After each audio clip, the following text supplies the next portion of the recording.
Good for him.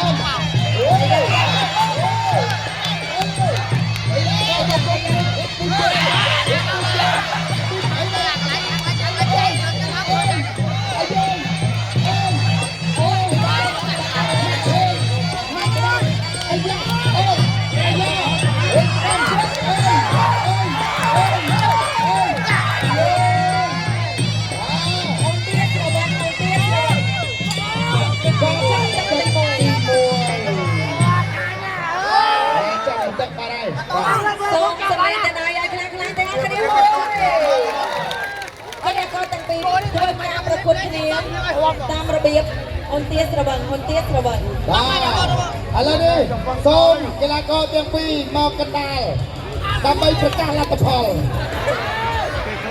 អរេបាយតាមតាំងគេបងប្អូនបាយតាមតាំងគេបាយតាមតាំងគេកីឡាករមកកណ្ដាលកីឡាករបាទកីឡាករបង្គោលខ្ញុំមិនគេថាវាយបានច្រើនបាទវាយបានច្រើនបាទគេថាទាត់រិញនឹង3 4 5ជើងកីឡាករបង្គោលក្រហមទៅគៀបតកនឹងរិញបាទទាត់មកប្រកួតមកគៀបតនឹងរិញយ៉ាងខ្លាំងខ្លាឥឡូវទៅខៀវឯក្រហមខៀវទៅខៀវទៅក្រហមមិនខៀវស្មើ